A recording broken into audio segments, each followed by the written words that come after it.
Hai, Assalamualaikum. Pada hari ini saya ingin membentangkan tentang tugasan bagi subjek KU 3093 Pemakanan Sukan. Nama saya Rozita Duyanti binti Sanardi, berpegang kad matrik D202211002267, program ISMP Sains Kejurulatihan. Pada hari ini, kita akan menganalisis sistem tenaga mengikut 3 jenis sukan, iaitu pelari maraton, pemain softball dan juga pemain bola jaring. Sistem tenaga merujuk kepada mekanisme fisiologi yang membekalkan tenaga kepada otot untuk menjalankan aktiviti fizikal. Mari kita membuat kajian mengenai ketiga-tiga sistem tenaga sukan tersebut. Pertama sekali adalah pelari maraton. Tempo dan intensiti perlumbaan berlangsung adalah selama 2 hingga 4 jam dengan intensiti sederhana ke tinggi tetapi berterusan. Manakala sistem tenaga yang digunakan adalah sistem aerobik, iaitu sumber utama untuk menghasilkan tenaga secara berterusan sepanjang perlumbaan, iaitu glycolic anaerobik digunakan semasa pecutan di akhir perlumbaan atau ketika tenaga karbohidrat semakin menurun. Sumber tenaga utama iaitu karbohidrat dan juga lemak, iaitu karbohidrat sebagai glycogen, sumber tenaga utama pada awal fasa perlumbaan, manakala lemak digunakan apabila glycogen mula berkurangan, biasanya selepas 60 ke 90 minit perlumbaan. Peralihan sistem tenaga pula, pada permulaan karbohidrat digunakan melalui sistem aerobik. Apabila glycogen berkurangan, badan mula menggunakan lemak sebagai sumber tenaga utama. Jika pelari membuat pecutan akhir, sistem glycolysis anaerobik diaktifkan. Sukan kedua adalah sukan softball, iaitu tempo dan intensiti permainan berlangsung sekitar 1 ke 2 jam dengan intensiti berubah-ubah, iaitu pecutan pantas, balingan kuat, rehat antara permainan. Aktiviti seperti balingan bola, pukulan, larian ke base memerlukan tenaga segera dan berintensiti tinggi. Manakala sistem tenaga yang digunakan adalah ATP-PC, iaitu aerobic lactic untuk pecutan pantas ke base atau balingan yang kuat, serta glycolysis anaerobik, iaitu apabila pemain berlari lebih lama, contohnya mengejar bola di padang. Dan juga sistem aerobik digunakan semasa tempoh rehat antara permainan untuk pemulihan tenaga.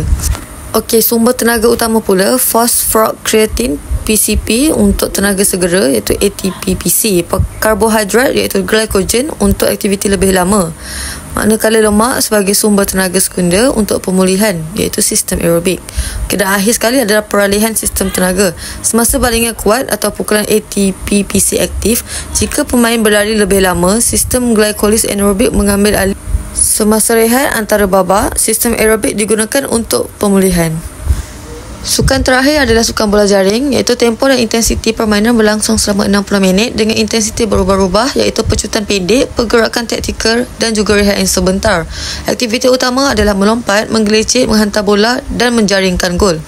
Seterusnya, sistem tenaga utama digunakan ialah ATP-PC untuk pecutan pantas dan lompatan. Contoh, menerima hantaran atau membuat percubaan jaringan. Glycolysis anaerobik digunakan ketika pemain bergerak berulang kali dalam tempoh yang pendek. Dan sistem aerobik untuk tempoh rehat antara pergerakan dan memastikan pemain kekal bertenaga sepanjang permainan. Seterusnya pula, sumber tenaga utama phosphocreatine PCP untuk pecutan dan lompatan segera. Karbohidrat glycogen sebagai sumber utama untuk aktiviti berintensiti sederhana, dan juga lemak sebagai sumber tenaga sekunder untuk pemulihan ketika intensiti rendah. Akhir sekali adalah peralihan sistem tenaga.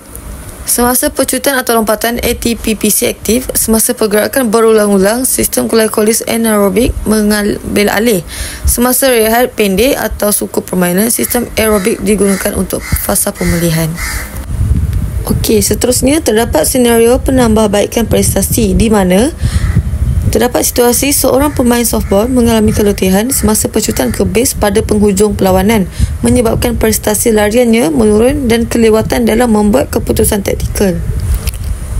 Penyelesaian masalah bagi aspek strategi latihan. Yang pertama adalah latihan playolitik, digunakan untuk meningkatkan kuasa eksplosif untuk pecutan pantas dari base ke base. Yang kedua adalah latihan sprint berulang atau dikenali sebagai Repeated Sprint Training RST, digunakan untuk meningkatkan daya tahan sistem ATP-PC dan glycolysis aerobik. Contohnya lari 200 meter dengan intensiti maksimum, rehat pendek dan ulang secara 6 hingga ke 10 kali.